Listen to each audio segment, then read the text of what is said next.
Very good morning, doctors. Very good morning. So, yesterday I got some comments from some of the doctors, like some are on the positive side, some are on the negative side. But no problem, right? See, whatever it is, we should take it sportively, right? So, without making any delay, we'll just get into the video, right? But let us discuss something about yesterday. Some of the doctors had posted me some comments. So, let us discuss about one by one, right? So, one of the doctor has asked me, why psychiatrists only in the government sector, why psychiatrist only in the private sectors, why not psychiatrist has its own, has his or her own practice, why it will not happen like that. So one of the doctor has dropped me this question, why a psychiatrist cannot have his or her own practice, why he or she should only depend on the government or private sector. See, doctor, see, my answer is exclusive for the doctor only. See, doctor, I just want to make one thing clear. See, thinking logically is completely different from, thinking according to the facts. Thinking logically is completely different from thinking according to the facts. Why? Because sometimes only facts are applied. It's not sometimes, but most of the times facts should be accepted, because fact is always a fact. That means no matter what factors they may change, they may alter, but still that fact remains the same. It will not change because it's a fact, right? So what is the fact here? Psychiatrist is a different specialty where it exclusively it's something like, it's a patient complaint system. See, I just want to keep it in simple words. uh, where did you see a psychiatrist getting a daily standard OP? Did you see any psychiatrist getting 30 day or 30 OP daily? Any psychiatrist in your life? See, they will be in numbers. I've seen roughly 3 to 4 psychiatrists only who get a steady static OPD. Trust me, no psychiatrist, most of the psychiatrists, they can't get a steady OP daily. That's for sure, right? You may argue with me, like, maybe rest of the specialties also will be like that only. No, sir. No gynecologist will get daily 40 to 30 OPD. Yes, they may not get 40 to 30, but still they will get 10 to 15 OP daily. That's a minimum count, that is. That will not be eradicated, right? That's a minimum count. 10 to 15 is a minimum. But even a psychiatrist, even he will not get even 10 OP also daily. That's for sure. See, psychiatrist is completely a different spectrum, doctors. It's not like other specialties, right? Other specialties will have an interrelation, but psychiatry it itself is a different spectrum. So you can't expect an MD psychiatry doctor that can easily settle in his life instantly. As soon as he completed the PG, he cannot settle in his life. That's for sure. See, trust me, I am giving this, I am giving this inference only after years of experience only. I am not saying it blindly. I have years of experience. I've seen a bunch of psychiatrists. Why all this shit, man? I know nearly 20 to 25 psychiatrists, who are people who have done MD psychiatry. I don't know, one of some of my colleagues, some of my friends, and even I know one of the best doctors who have done psychiatry. I have listened for nearly a million times from them. Psychiatry is one subject where you should master, where you should get advanced skills. But even though you master the subject, still the chances of getting a good OPD daily and having good settlement is very, very rare. Trust me. So you can only opt your opportunity only in case opt your factor only in case of government sector or in the corporate sector, but you cannot do a private practice with an MD psychiatry. That's a rare thing. Even if you have mastered your skills, but still settling in life privately with the help of MD psychiatry is it's something like walking in the desert. Trust me. I'm sorry to discourage you, but still these are the facts. But I'm not discouraging you, like, if you want to take psychiatry, don't take it. I'm not saying like that. If you want to go for psychiatry, go for it. But if you want to go for the psychiatry, and if you want to settle in the life with the help of MD psychiatry, then it needs some special strategy. It is not like a regular strategy. That means it's not like regularly finishing your MD and putting some clinic in your street or in your road. No, no, not like that. It has a different spectrum. It is a different strategy, right? So if you want to do MD psychiatry, you can go for it, but it has a different strategy of settlement in your life. It's a different, completely different. You should either go for corporate sector or you should either go for a government sector, right? That's one point. And one more doctor is asking me about ENT. Sir, what about ENT? Doctor, I have said million times, ENT is okay. ENT is okay, but you cannot practice solemnly with ENT. With sole MD of ENT, I mean MS of ENT. No, you can't practice like that, because you should do some fellowships. It's either facial division or maxillary division or maxillary division or maxillary correction, or you have mandibular corrections, retrauma corrections. You should know some sort of fellowship that you have done. You should do at least 1 to 2 fellowships regarding ENT. Then only you can settle in life. Why? Because with the core MD, with core MS of ENT, with the core specialty of ENT, you cannot settle in life. That is for sure. Because I've seen a bunch of ENT doctors who have good skills in their department, but still they are struggling to go on with your life, because settling with the exclusive MS of ENT, MSENT, means it's a hard to drag on with your life. It's very hard. So you should have at least 1 to 2 fellowships, maxillary division, or trauma recorrections or accidental injury recorrections. So you should do some sort of fellowships after ENT. Then only you can have a good running life. That's for sure, right? Then even most of the corporate sectors, even most of I mean not corporate, even most of the private hospitals also, corporate hospitals also, they will happily accept you as a ENT doctor into their spectrum. That's for sure, right? So with the core MS ENT branch, you cannot settle. You should have at least 1 to 2 fellowships after ENT. Now that's one second point. And one more doctor is asking me, I forgot the doctor's name. Sir, I want to take social preventive medicine. So why you are not opting for that specialty? See, doctor, as we all know, PSM, that is social preventive medicine, that is, it's more of a socialistic like nature. That means most of the times you will be playing your role in the public. It's not a clinical role. I'm not saying like it is not attached to the clinic, but it's not a clinical role. Attaching to the clinic, having a clinical role, is these two are two different spectrums. These are not similar things. The PSM is most of the times, for example, I will tell you some government posts which are exclusively given to the doctors who have done MD PSM. Some of the government posts I will tell you, I will give you the name: malaria specialist, epidemiologist, then social preventive analyst, then biostatistics, biostatistics clinician. Then I will tell you leprosy eradication officer, then malaria representative officer, then vector borne disease representative officer. Like this, there are many government handled posts. They are exclusively for MD PSM.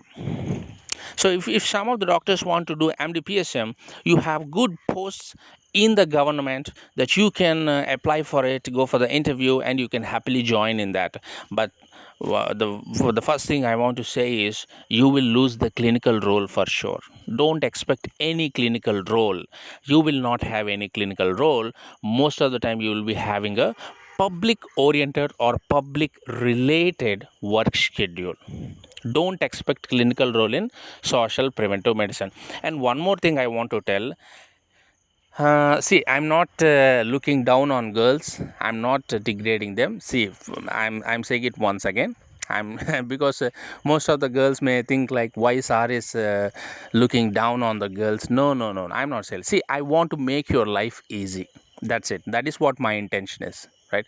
See, a boy handling a work is different from girl handling a work. The things done by the girl, some of the things may not be done by the boys or cannot be done by the boys, and the things that are done by the boys cannot be done by the girls. That's for sure, right?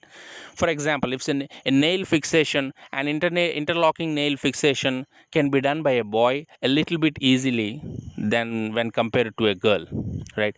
And a ophthalmic surgery can be done by a girl a little bit easily than a boy, because ophthalmic surgery is something which needs exclusive patience, exclusive delicate handling of the structures. That's completely different from a fixing of an interlocking nail, which is an orthopedic surgery which needs exclusive hard work. You should lift the objects with your strength, which only a boy can do better. So what I want to tell is, I want to tell one thing for girls. Girls, any female doctors residing there, please listen this statement carefully. If you want to marry a doctor, have a happy life, don't want to have any tension, want to be like relaxed, and want to enjoy your husband's money, and want to have an complete entertainment with your children, your husband, like that, girls, go for PSM. Not only PSM, you can take any non-clinical. Trust me, I'm telling exclusively for female doctors. Why I'm telling means, nowadays what most of the doctors don't have is planning. They are unable to plan their life. See, doctors don't compare your life with someone. See, for example, I've seen so many doctors, what they do in most of their life is they compare themselves with other doctors. The doctor took medicine, why I should take ENT, or of the I will also will fight for general medicine. No, no, no, no. See, I want to tell one thing. Just because one of your colleague or friend has took MD general medicine doesn't mean that he will become a good doctor. No, no, don't think like that. It is very foolishness. I have three of my friends who took general medicine, but only one doctor has settled in a right, up to the mark. Rest of the two doctors are struggling to get even rupees 1 lakh per month. That is very much, they are struggling for it. So that is what the real scenario is. Doctors, please open your eyes. Don't think like just because we have done general medicine I will become a millionaire. No, no, that is foolishness. That is real foolishness. I've seen one more doctor. If you do radiology, you will become a millionaire. Of course, yes, you may. If you do radiology, you will get at least 1.5 lakhs per month. But that doesn't make any sense, man, because after a couple of years, after working in a hospital as a radiologist for 2 to 3 years, you will get, you want to take sainthood. You want to become, you want to go for Kashi and take sainthood. That is the work scenario of radiologist. Why? Because you are not at all allowed to see the patient. You don't have any relation with the patient. You are just a simple person who is sitting like a machine with CTs, MRIs, and USG. See, there will not be any big difference between you and an ultrasound machine after doing radiology. Trust me, it is a hard fact. While most of the radiologists don't believe this, they simply deny this fact. They simply say like, no, no, no, no, we will have good clinical core skills. We are this, we are that. But facts, if you speak the facts, if you do MD radiology, you will never come out of your ultrasound room. You will never come out of the ultrasound room. You will stay in that room. You will grow old in that room. You will die in that room only. That is the, one big realistic fact about a radiology. Trust me. No, some of the doctors may, they may argue with me, sir, what about interventional radiologist? Obviously, he will have exposure to the patients now. Doctor, doing specialty is only like a tapas, right? Doing the specialty is only like a tapas. No, you want to go for super specialty. After doing super specialty, after doing super specialty, the doctor will become sterile. He will not be fertile anymore, right? See, super specialty, yes, you can do. I'm not degrading anyone, I'm not discouraging you. You can do super specialty, but see, they are exclusively for some scenarios only. Not everyone are compelled to do the super specialty. Please don't compare like that, man. So my friend became a neurologist, I will also will become a neurologist. No, no, no, no, don't think like that. Don't think like that. See, not all things will go favor in of you. Not all things will go favor in for you, as it has been done regarding your friend. Things may alter, things may differ. Not all things will go favor in regarding you. So please, please never compare yourself with your friends. So what I want to tell to girls, mainly girls, female doctors, please listen. If you want to have a happy life, cool life, tension free life, if you want to spend your time with your husband, with your children, but still want to have a job, go on with your job, a tension free job, relax, the time schedule which you can manage, which you can alter, which has a control, which you have the control completely, then better you go for non-clinicals. I am really, really, really saying this. You may think like, sir, taking non-clinicals, maybe some of the doctors may look down on you, or our colleagues may look down on us. Doctors, after going or after marrying someone, your life is yours only. No one will bother about you, and you no need to bother about others, because after marriage everyone will be busy with their own life. No one will have not even 1 hour of time to think about others. After marriage everyone will be busy with their own life, with their husbands, with their kids, with their family, everything. So why someone will bother? Okay, let someone will bother about you. What harm will you get regarding that one? If someone bothers you, leave it, man, or leave it. You just go on with your life. So female doctors, I'm exclusive because I know the real mindset of a woman, how it will be. Yes, she might be hardworking, but still she will have the desire of, I want to earn money, I want to be independent, but still I want to spend my husband's money for my own happiness. So I'm exclusively telling this one for that female doctors. Please, if you want to be tension free, if you want to be happy, if you want to enjoy with your husband and family for the rest of your life, trust me, go for non clinicals. This is my real serious suggestion, and it will help you for sure. Remember my name. It will be helpful for you. But the only thing you have to maintain is, don't compare yourself with anyone. Don't compare, never compare. Don't compare, please. Right? So that is okay. Now, so we'll discuss one more thing. One of the doctors has said, like, doctor, so pharmacology, you were given some explanation, no, doctor? So why pharmacology is not advisable for some of the doctors? Please give it in a single line statement. Doctor, pharmacology is good, but 99% you will stay in the academics only. I don't want to talk anymore. This is the only steady fact. If you do MD pharmacology, you will be in the academic sector only for 99% of your lifetime. That is for sure. This fact will not change. You remember my name, wise doctor. I am giving this fact. 99% you will be in the academic sector if you go for MD pharmacology. You do MD biochemistry, you do MD pathology, yes, at least you can go on the clinical course side. But if you do MD pharmacology, 99% you will be in the academics only. 99%. Remember my name, wise doctor. I am telling this. Right? My words will never become false. Remember this name. Right? So that is about MD pharmacology. Now one more doctor has dropped me a question: orthopedic surgeon or surgery?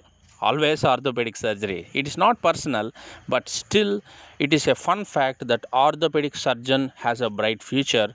That doesn't mean that a surgeon, normal surgeon will not have. Yes, he will have a bright future, but if that surgeon excels exclusively in some part of the body, for example, one of the doctor, for example, a doctor named X has done MS surgery.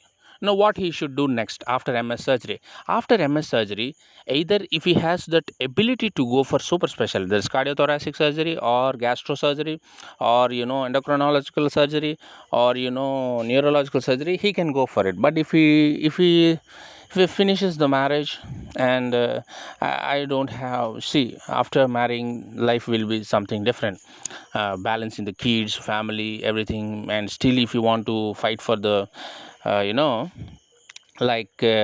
is that, super specialty is something different. It's a little bit complicated.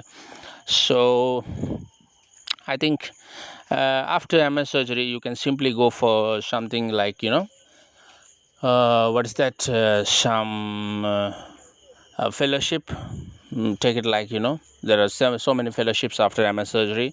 You can do the fellowship and you can simply settle in the corporate sector with the help of that fellowship. That's the best advice that I can give. But if you ask me a comparison between surgeon and an orthopedic surgeon, always and as always, it's orthopedic surgeon. You compare Captain America with Iron Man. Come on, man, it's Iron Man. there is no doubt in it. It's always the Iron Man. Captain America is a mutant, but Iron Man is realistic. He's a real life person. So it's always Iron Man, man. So coming next, I got one more doubt. I think one of the doctor has dropped this question. Doctor, what is the salary? What are some of the benefits from, doing or working in abroad? Now that abroad, abroad employment is a broad question that cannot be explained in this single video. But I will try to explain in a short statements, right? Doctors, if someone wants to work in abroad, right, I will tell you some figures, some salaries which are exclusively given in different countries. I will tell you within a short while. So doctor working in abroad, it's different from females and males. Male doctors, female doctors working in abroad have a different spectrum. But this one I'm exclusively telling to male doctors. Please listen. If anyone wants to work in abroad, male doctors, this one is exclusive for you. If any male doctor wants to work in abroad, or if he wants to do some post graduation PG in abroad, that is Kaplan, then USMLE, PLAB, whatever it is, whatever the exam it is. If you want to aspire your PG from the abroad, this one is exclusively for male doctors, gents. Please don't marry. You just underline this statement. Please don't marry. I am telling it once again. Male doctors, please don't marry if you want to go abroad and do post graduation, or if you want to work in abroad for 1 or 2 years. Please don't marry. This is my sincere, it's not suggestion, it's a request. Don't marry. I'm requesting you. Male doctors, not for females. Male doctors, don't marry, please.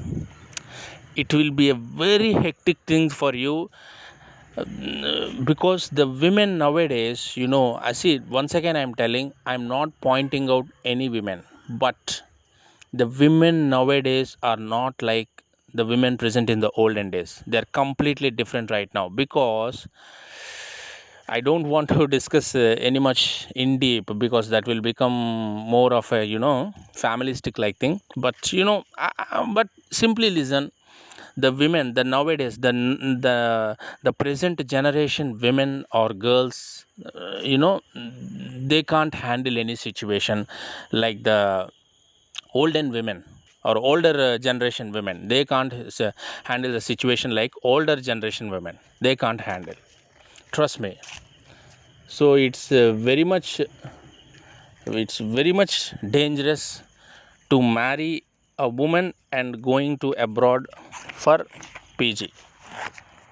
that will not work for you. Doctors, male doctors, this is exclusive for you.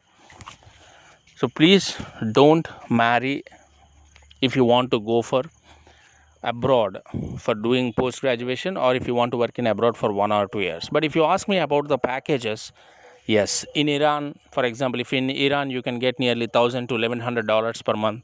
In US you will get not less than $13 to $1,400 per month. And in Saudi Arabia you will get something around $1,600 to $1,850 per month. Sometimes even it can cross $2,000 per month.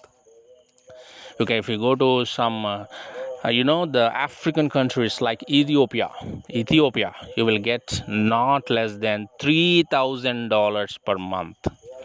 Ethiopia is one of the best places where you will get large sums of amounts regarding the salary. Ethiopia. Why? Because there is a large amounts of deficit regarding medical stream. There's a deficit of doctors in Ethiopia, deficit of complete educationalists are not there in Ethiopia, man. So they have a lot of demand for doctors in Ethiopia, right? So that is about males. Now coming to the females, if you want to go abroad, if you want to work, or if you want to finish your academics like PG, females, girls, yes, you can marry, because previously I already said, na, obviously the boys should carry your burden, obviously, because the today's present generation is like that. It's not like the olden times where the women used to carry the burden, share the burden with the male equally. But right now the women are not like that, right? For every small things, for every itty bitty things, they are doing ruckus. Come on, it's a real life thing that is happening right now in the society. Women became like that because they want everything they see they want. If the male, if the husband is not going according to her, then obviously she will go to some drastic decisions which you can't even imagine. She will take some stupid decisions. So that is the present generation. Women are like that. So if there are any women doctors who wants to go abroad, yes, you have all feasibilities. You don't have any restrictions. You can marry, or you cannot marry. But my suggestion is better you marry someone, and then you can go the rest of the your abroad plans, your foreign country plans, that is either PG or work job, either PG or job opportunities, you can go for the abroad. But male doctors, if there are any male doctors who are listening this, if you have a planning of going to abroad, if you want to do your PG, or if you want to do some sort of a job, please don't marry. I'm saying it, never make such a foolish decision. See, no matter how good that woman is, but the present generation women are not like that. Don't think like, no, my girl is completely different from other women. No. See, see, this is not movie, this is not cinema, right? This is life. Your life will be ruined. Your life will be completely ruined. You can't carry that headache after marriage. If she misuses the power given to that so called women, or that wife, she will misuse that power and she will use against you. Then that will become a real headache afterwards. You can't even go on with your education. You can't even handle the family also. You will be stuck in the middle. Even she might drag you into legal issues also. Your life will be ruined, brothers. I'm saying this because the nowadays the present generation of women are doing that one a heck lot of things. Because in India the complete legal power was given to women. That is why most of the women are playing that game. So I'm exclusively saying to male doctors. See, I'm not pointing out anyone. So women no need to be get offended, right? Well, most of the female doctors will be there who are listening this. Don't get offended. But it is the fact. It is the fact. Why? Because after these females or women who are getting educated, they're becoming like whatever they think that should be completed, that should be done. If it is not done, then the real ruckus will happen. So please, for every male doctors present there, if you want to go for abroad, you have that plan. Don't marry. Don't marry. See, it's not a joke. I will not tell anything as a joke. So if you take it as a joke, then your life will become a joke. I don't have any problem. For the male doctors, I'm saying, if anyone wants to go for abroad, please listen. Don't marry. Don't marry. You will be single, solo. Happily you can go to abroad. You will finish your education. You will not have any sort of things that you should go under with. For example, you will not have any sort of, this wife, kids, all these sort of things. There will not be any dragging wife daily. So you can happily finish your PG. You can happily finish your abroad plans also. But for the female doctors, yes, obviously India government has given all powers to the women right now.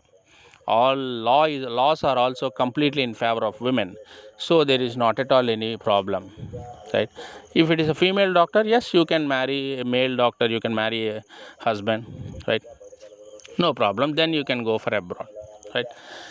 And if you ask me salaries, yes, you will get a good salaries, but you will have this racism, you will have this differentiation, you will have this partiality. It is present everywhere. It is present in Germany, it is present in Australia, it is present in Iran, it is present in Saudi also, it's present in US very much. US is maximum of racism. Trust me, US will be having lots and lots of racism. You can't even I don't want to say these things because that is your social media now. So I don't want to say these things, but you have lots and lots of heck of differentiation between different people. So if you ask me what is the best thing, you can go for Iran or you can go for Ethiopia. That is an African countries, right?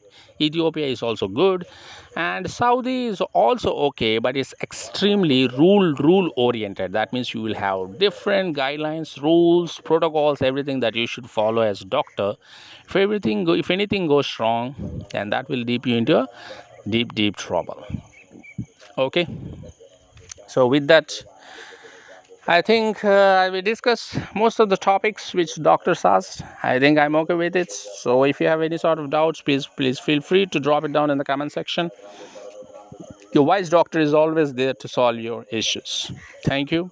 Your wise doctor.